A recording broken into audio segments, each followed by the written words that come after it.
Hi to all, welcome back to Anar stories by Jag. మీరు అందరూ ఎలా ఉన్నారు? బాగున్నారా? సో మన ఛానల్లో వీడియో పోస్ట్ చేయడం అయితే లేట్ అయింది, ఎందుకంటే ఈ మధ్య దీపావళి ఫెస్టివల్స్ అలాగనే ఫంక్షన్స్ ఇంకా కొన్ని లేట్ అయితే అలా అయ్యిందనమాట. సో ఇక్కడ నేను తిరుపతి కొండ నుంచి మేము కాళహస్తి వెళ్ళేది ఇంకా స్టార్ట్ అవుతున్నాం అనమాట. ఒక వెహికల్ అనేది మాట్లాడేసుకుని కొండ కిందకి అయితే వచ్చేసి అక్కడ మేము రూమ్ అనేది తీసుకుని లగేజ్ అంతా కూడా అక్కడ పెట్టేసి అక్కడ నుంచి మేము కాళహస్తికి అయితే బస్సులో అయితే వెళ్ళిపోయామండి. ఎందుకంటే వర్షం మాకు తిరుపతిలో ఎంత ఉందో కాళహస్తిలో కూడా అంతే ఉంది. కాళహస్తి రీచ్ అయిన తర్వాత ఒకసారి చుట్టూ అలా ప్రదక్షిణ చేసేసి ఇంకా ఫోన్స్ జోళ్ళు అవన్నీ పెట్టేసుకొని ఇంకా దర్శనానికి అయితే లోపలికి వెళ్దామని చెప్పేసి ఇంకైతే వెళ్తున్నాం అనమాట.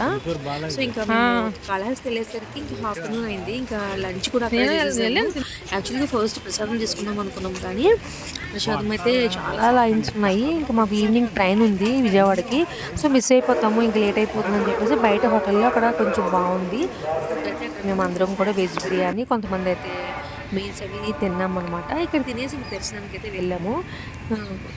టెంపుల్ అయితే చాలా ఖాళీగా ఉందండి, అసలు రష్ అయితే ఏం లేదు. సో ఇది చూసారా, ఇక్కడ గోపురాలు ఎంత బాగుంటాయండి కాళహస్తిలో. లాస్ట్ టైం వచ్చినప్పుడు ఇక్కడికైతే నేను రాలేదు. ఇక్కడ మనకి కోయంబత్తూర్ రిషా టెంపుల్ ఉంటుంది కదా, అలా శివుడిది ఇక్కడ ఒక ఇది స్టాచ్యూలా ఉంటుంది అనమాట. చాలా చాలా బాగుంటుంది. సో ఈసారి అయితే వచ్చి ఇక్కడ దర్శనం చేసుకుని ఇగోండి, చాలా బాగుంటుంది చూస్తే గ్రీనరీ చుట్టూ మధ్య ఇట్లాగా. ఇక్కడ మళ్ళీ వర్షం అయితే స్టార్ట్ అయిపోయింది. ఇక్కడ మేము ఇంకా దర్శనం అది చాలా బాగుంది. కాళహస్తిలో దర్శనం అది చేసుకుని ఇంక మళ్ళీ మేము బస్కి అయితే వెళ్ళిపోతున్నాము. ఈవినింగ్ మాకు ట్రైన్ విజయవాడకి. సో ఇంకా రూమ్కి వెళ్ళి కొంచెం లగేజ్ అంతా కూడా మళ్ళీ సర్దేసుకొని ఈవినింగ్ టిఫిన్స్ అవి తినేసి ఇంక మళ్ళీ మేము విజయవాడకి ట్రైన్కి అయితే ఇంకా వచ్చేసాము.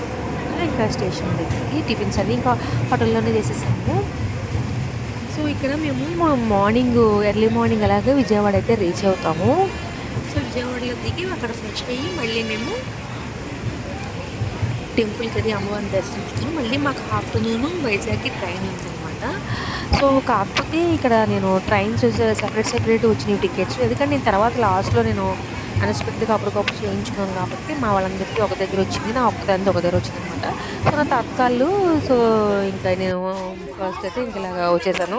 నా సీటింగ్ ఇక్కడ అనమాట. సో ప్రశాంతంగా నిద్రపోయాను అనమాట.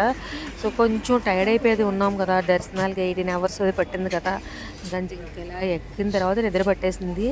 కాకపోతే మళ్ళీ ఇది విజయవాడలో దిగకపోతే మళ్ళీ అలా వైజాగ్ వెళ్ళిపోతాం కదా, సో కొంచెం అందుక అలారం పెట్టుకుని లేచాను. ఎంత బిజీగా ఉంది చూసారా తిరుపతి రైల్వే స్టేషన్ అయితే. ఇంకా వర్షం మమ్మల్ని వదలలేదండి. ఈ ట్రిప్లో అయితే తిరుపతి ట్రిప్లో అలా పడుతూనే ఉంది. మేము ఇలాగ తిరుపతిలో రీచ్ అయినప్పుడు స్టార్ట్ అయింది, ఇలా రన్నింగ్ ఎలా పడుతూనే ఉంది. అంతా ఎందుకు ఇంకా మేము మళ్ళీ విజయవాడ వెళ్ళినా కూడా మాకు వర్షమే, అంత వర్షం అయితే వచ్చింది. ఇంకా విజయవాడ ఇంకా వచ్చేసుకుంటున్నాము. బ్రిడ్జ్ చుట్టూ ఇంటికి లైటింగ్ అది కనబడుతుంది, అంత బాగుంటుంది. కనులకి విందుగా ఉంది, ఎందుకంటే ఈ మధ్యనే కదా దసరా అది అయింది, లైటింగ్స్ అన్నీ కనబడుతున్నాయి. సో అందుకే ఆ క్లిప్ అనేది యాడ్ చేస్తున్నాను అనమాట.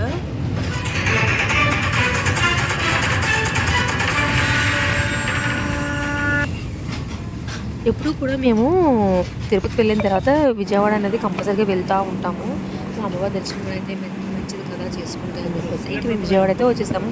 ఇంకా మేము ఇంకా లగేజ్ అది పట్టుకొని ఇంకా మేము ఏదైనా రూమ్ తీసుకుని ఫ్రెష్ అయిపోయి అక్కడి నుంచి మేము మళ్ళీ టెంపుల్కి వెళ్తే వెళ్ళాలని అయితే ప్లాన్ అనమాట. సో ఎర్లీ మార్నింగ్ చెప్పాను కదా, ఇంకా మేము దిగాము. ఖాళీగా ఉంది స్టేషను. సో ఈ రోజుతో ఈ 3 days ట్రిప్ అయిపోయింది అనమాట. ఇంకా ఫ్రెష్ వచ్చేస్తాం వాళ్ళకి. ఇంకా మేము వెళ్ళినప్పుడు కూడా అవుతున్నాయి దసరా మహోత్సవాలు, ఆ రోజుతో లాస్ట్ అంట. ఇంక అన్నీ ఉన్నాయి, స్టేజెస్ అని కట్అవుట్స్ అవన్నీ ఉన్నాయన్నమాట. ఇంకా చూసారు కదా ఎంత బాగుందో. ఇంకా లైన్లో నుంచి ఉంటారు కదా, అది కూడా వాళ్ళు ఇంకా ఓపెన్ చేయలేదన్నమాట.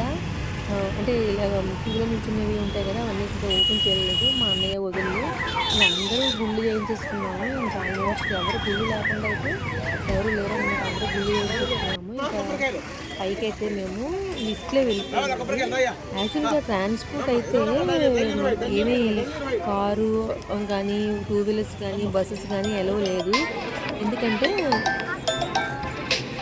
ఈ మధ్యనే ఇక్కడ దసరా ఫెస్టివల్ ఏదో అయింది. ఇంకా వాటి పైకి అయితే వెహికల్స్ని అయితే అలౌ చేయట్లేదు. సో ఇంకెలాగరా బాబు, పైకి అయితే నడిచైతే మేము వెళ్ళలేము, ఇంకా ఎలాగా అని అనుకుంటున్నాము. తల్లి నేను ఇదే బాధ్యత అనుకున్నాము. ఇంక లిఫ్ట్లో అయితే అలౌ చేశారు. ఒక్కొక్కసారి అయితే లిఫ్ట్లో అయితే అలౌ చేయరు, సో బై తల్లి దయ వల్ల అనుకుంటా లిఫ్ట్‌లో అలౌ చేశారు. ఇగోండి దర్శనం అయితే చాలా చాలా బాగా అయిపోయింది. అమ్మవారి దర్శనం కూడా చాలా ఖాళీగా ఉంది టెంపుల్ అయితే. ఇంకా అమ్మవారి దర్శనం అయితే మంచిగా చేసేసుకున్నాము ఇక్కడ. కొబ్బరికాయలు కొట్టేసి ఇక్కడ కాసేపు అయితే కూర్చున్నాము. ఇంకా చాలా టైం ఉంది మాకు ట్రైన్‌కి. యాక్చువల్‌గా ఇంకా వేరే దగ్గరికి వెళ్దాం అనుకున్నాం టెంపుల్ దగ్గరికి. కాకపోతే ఓపికలు కూడా లేవు. దట్టు వర్షం మళ్ళీ స్టార్ట్ అయిందండి. అది మెయిన్ ప్రాబ్లమ్. సో ఇంకా మేము మళ్ళీ కిందకైతే ఇంకా వచ్చేసామన్నమాట. ఇక్కడ గోశాల అనేది ఉంటుంది. ఎవరైనా తెలియని వాళ్ళకు ఉంటే కనుక చక్కగా మనం ఫుడ్ అనేది కొనేసి అక్కడ మన గోవులకి మన చేతితో స్వయంగా అయితే పెట్టవచ్చు అనమాట ఇక్కడ. సో మేము తీసుకుని ఇక్కడ ఆవులకైతే ఇంకా పెట్టాము. ఒక 2 తీసుకున్నాము. తీసుకుని పెట్టేసి ప్రసాదాలు అవైతే తీసేసుకుని ఇంకా కాసేపట్లా ఇంకా మేము కూర్చున్నాం అనమాట అక్కడే. ఇంకేమైనా అమ్మవారి ప్రసాదం తిందామా అని. కాకపోతే మేము కిందకి వచ్చేసాం కదా, పైన పెడుతున్నారంట భోజనాలు. సో ఇంక మేము మీల్స్ అవి కూడా బయట నుంచి తెచ్చేసుకొని తినేసి ఇంకా మళ్ళీ మేము ట్రైన్ దగ్గరికి అయితే వచ్చేసామన్నమాట. ట్రైన్ అయితే ఇంకా వచ్చేస్తుంది ఇంకా ఆఫ్టర్నూన్. సో ఇంక ఈవినింగ్ మేము వైజాగ్ వచ్చేసరికి నైట్ 8:30, 9 అలా అయిపోయిందండి. సో